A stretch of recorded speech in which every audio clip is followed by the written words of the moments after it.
Saxon's Calculus, Lesson 41 is about the graphs of tangent of theta and the graphs of reciprocal functions. And because this was a lot of graphs, I went ahead and drew them out so that I can just walk us through them. So the first part is tangent. Now we know that each of our graphs is a circle that has been created by a right triangle that's rotated about the circle. And then if we unroll it, we create our sine and our cosine. But in this one, we're talking about tangent, and so we need to remember that tangent is sine over cosine.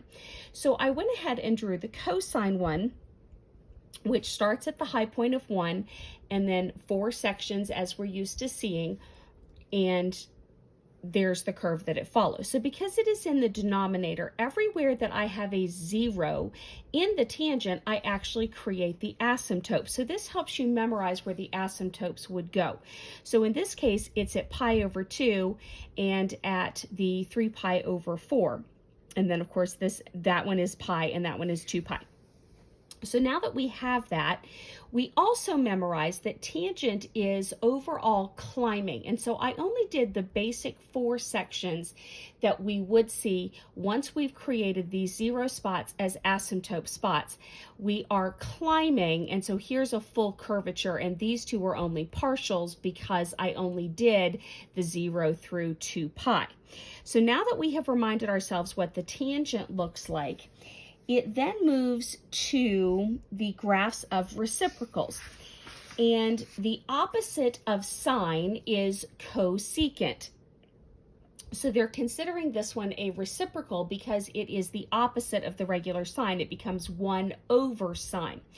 So if you will recall, we graph our basic 4 sections to the 2 pi, and we draw the basic sine curve starting in the center and going up. Now this is just a reference point. It technically would get erased, but done in pen, I'm obviously not erasing it, but everywhere that I have a 0 crossing becomes an asymptote, including the y-axis, and here at pi and here at 2 pi. And then at the peak and low points, you draw the curves bounded by the asymptote section. So these U curves or parabolas are the actual graphs for cosecant. And then the same thing is happening for secant. Secant is the opposite of cosine. And so we start at the high point, we draw the basic curve ending at the 2 pi. Everywhere there was crossing of 0 creates the asymptote. So now that's at pi over 2 and 3 pi over 4 again. And then again, I draw the curvatures. That's a partial, that one's a partial, and there's the full one here. So now we have secant. The final one is the cotangent one. Now, its asymptotes are the exact opposite of where tangents were. So if you can remember that it was based off of cosine being in the denominator, it's a help in memorizing where they should be. So since this one is at pi over 2, this one is going to be at pi and then again at 2 pi and the y-axis as well. And tangent climbs, cotangent falls, and so its curves are the same. Now what I was trying to do here was get the swoop, if you'll recall this from trig class. The swoop here, the curvature part here, should hit at about the high point and low point. They're a little off. It's hard to do in pen. But that's where those curvatures should be. And of course the book has very accurate graphs if you wish to use those as consultation. So those were the first couple of examples. Now before I move on to example 3 here, on the top of page 210, they reminded you that the reciprocal function is 1 over top of something, which is why I said cosecant was 1 over sine, secant is 1 over cosine. And then it goes over 3 rules. There are 3 things that are especially helpful in graphing reciprocal functions. So I've given you the basics because we talked about those last year. So before I move into these examples, let's look at their 3 rules. The poles and the zeros of the original function change places and become the zeros and poles of the reciprocal function. So if I had a dot at the x-axis, that's creating the asymptote. That's what they're telling you there. And that's your poles. And then the zeros of the original function change places and become the zeros and poles of the reciprocal. Got that?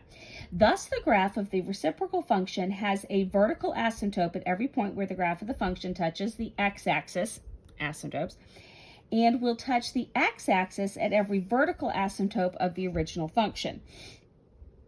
So you get not so much on the sine and cosine, but on some of the others, you, like the line things, you become bounded by the x-axis is what that's saying.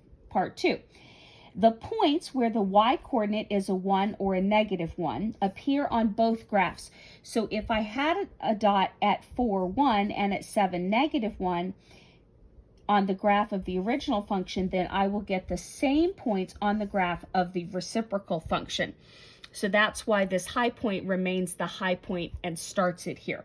And then number 3, when the value of the original function is a large positive or large negative number, the value of the reciprocal function is a very small positive or negative number, so the opposite. When the value of the original function is a small positive or negative number, then the value of the reciprocal is a large positive or negative number. And so we'll see that when we get down here to example 5. But example 3 gives you y equals cosecant of theta plus 45 degrees. So you want to repeat this cosecant graph, but it is being shifted to, and because this was positive 45, to negative 45. So now you see why I started it at negative 45. Now you do need to stop and figure out how many sections will be in the negatives and how many sections will be in the positives. Now, since I've already graphed it, that's already been figured out. But I had to stop and do 360 minus the 45 tells me that I'm ending at 315. So I knew that. And then 360 divided into 4 sections meant 90 degrees is added each time. So negative 45 plus 90, oh, well, that's a positive 45. So that lands me at the next section. So I know I'm in the positives. And then the rest continue. I might have had 2 in the negatives or 3 sections in the negatives. It just kind of depends on how far you shifted when you started. So because cosecant is the opposite of sine, I started in the center at the negative 45, did my basic curvature, turned all of my dots crossing the x-axis into asymptotes, and then created the u-curves bounded by those asymptotes. Example 4 gives us y equals secant of, and that should be x minus 20 degrees. So secant is the opposite of cosine, so I know I'm going to be starting at the high point rather than in the center, and I am shifting it to positive 20 for my start. So now I know all the rest of the 4 sections have to be in the positives because I started in the positives, so that's easy. 360 plus 20 tells me I'm definitely ending at 380.